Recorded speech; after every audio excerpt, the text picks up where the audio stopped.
कार्तिक मास महात्म्य कथा अध्याय 3। सत्यभामा ने कहा, हे प्रभु, आप तो सभी काल में व्यापक हैं और सभी काल आपके आगे एक समान हैं, फिर यह कार्तिक मास ही सभी मासों में श्रेष्ठ क्यों है?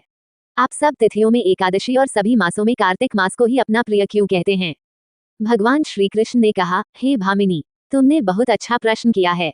मैं तुम्हें इसका उत्तर देता हूँ, ध्यानपूर्वक सुनो। इसी प्रकार एक बार महाराज बेन के पुत्र राजा पृथु ने प्रश्न के उत्तर में देवर्षि नारद से प्रश्न किया था और जिसका उत्तर देते हुए नारद जी ने उसे कार्तिक मास की महिमा बताते हुए कहा, हे राजन, एक समय शंख नाम का एक राक्षस बहुत बलवान एवं अत्याचारी हो गया था। उसके अत्याचारों से तीनों लोकों में त्राही त्राही मच गई। उस शंखासुर ने स्वर्ग में निवास करने वाले देवताओं पर विजय प्राप्त कर इंद्रादि देवताओं एवं लोकपालों के अधिकारों को छीन लिया। उससे भयभीत होकर समस्त देवता अपने परिवार के सदस्यों के साथ सुमेरु पर्वत की गुफाओं में बहुत दिनों तक छिपे रहे।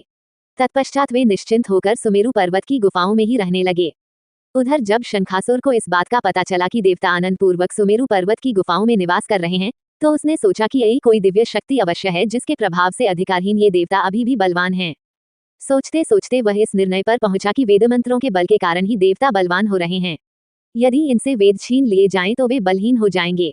ऐसा विचार कर शंखासुर ब्रह्माजी के सत्यलोक से शीघ्र ही वेदों को हर लाया। उसके द्वारा ले जाए जाते हुए भय से उसके चंगुल से निकल भागे और जल में समा गए।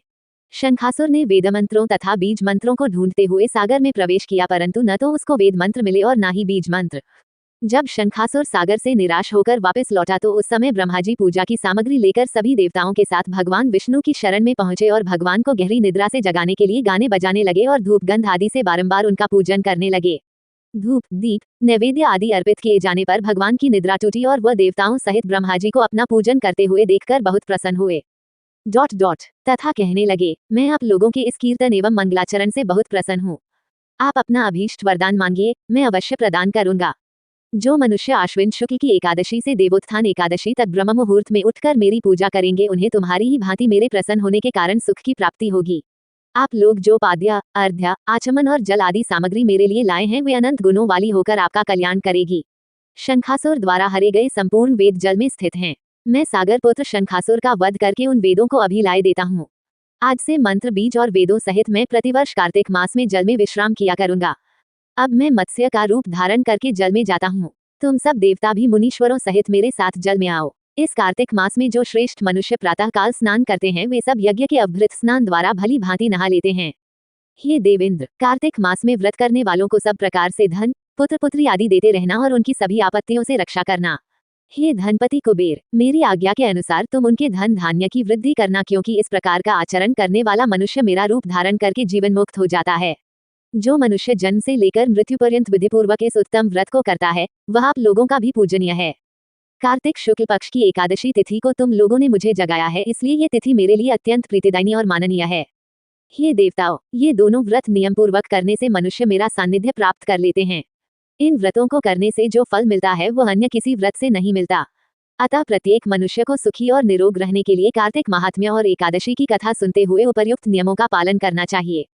विस्मयादिबोधक चिन्ह, विस्मयादिबोधक चिन्ह इति कार्तिक महात्म्य तृतीय अध्याय समाप्त। जय श्री दामोदर, जय श्री कार्तिक मास, जय सत्य सनातन धर्म की जय।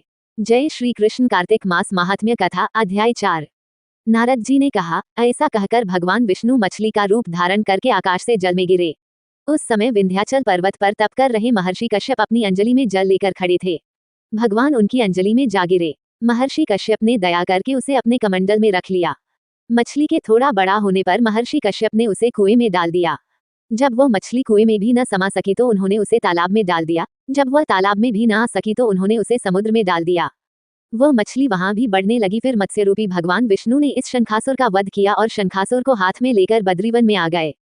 वहां उन्होंने संपूर्ण ऋषियों को बुलाकर इस प्रकार आदेश दिया, मुनीश्वरों, तुम जल के भीतर बिखरे हुए वेदमंत्रों की खोज करो और जितनी जल्दी हो सके उन्हें सागर के जल से बाहर निकाल लाओ। तब तक मैं देवताओं के साथ प्रयाग में ठहरता हूँ। तब उन तपोबल संपन्न महर्षियों ने यज्ञ और बीजों सहित संपूर्ण वेद मंत्रों का उद्धार किया। उनमें से जितने मंत्र जिस ऋषि ने उपलब्ध किए, वही उन बीज मंत्रों का उस दिन से ऋषि माना जाने लगा। तदनंतर सब ऋषि एकत्र होकर प्रयाग में गए। वहां उन्होंने ब्रह्माजी सहित भगवान विष्णु को उपलब्ध हुए सभी वेद मंत्र समर्पित कर दिए। सब वेदों को पाकर ब्रह्माजी बहुत प्रसन्न हुए। उन्होंने देवताओं और ऋषियों के साथ प्रयाग में अश्वमेघ यज्ञ किया।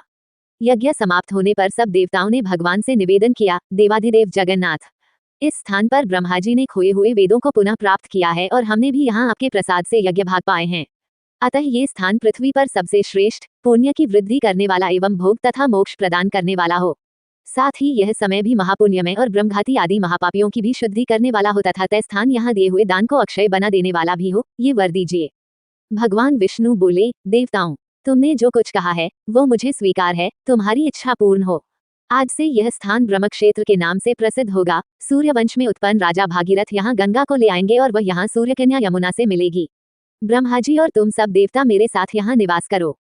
आज से ये तीर्थ तीर्थराज के नाम से विख्यात होगा। तीर्थराज के दर्शन से तत्काल सब पाप नष्ट हो जाएंगे। जब सूर्य मकर राशि में स्थित होंगे उस समय यहाँ स्नान करने वाले मनुष्यों के सब पापों का ये तीर्थ नाश करेगा। ये काल भी मनुष्यों के लिए सदा महान पुण्य फल देने वाला होगा। माघ में सूर्य के मकर राशि में स्थित होने पर यहाँ स्नान करने से सालोक्य आदि फल प्राप्त होंगे। देवाधिदेव भगवान विष्णु देवताओं से ऐसा कहकर ब्रह्मा जी के साथ वहीं अंतर्धान हो गए। तत्पश्चात इंद्रादि देवता भी अपने अंश से प्रयाग में रहते हुए वहां से अंतर्धान हो गए। जो मनुष्य कार्तिक में तुलसी जी की जड़ के समीप श्रीहरि का पूजन करता है वह इस लोक में संपूर्ण भोगों का उपभोग करके अंत में वैकुंठ धाम को जाता है। विस्मयादिबोधक चिन्ह इति चतुर्थ अध्याय समाप्त। जय श्री दामोदर। जय कार्तिक मास की। जय सत्य सनातन धर्म।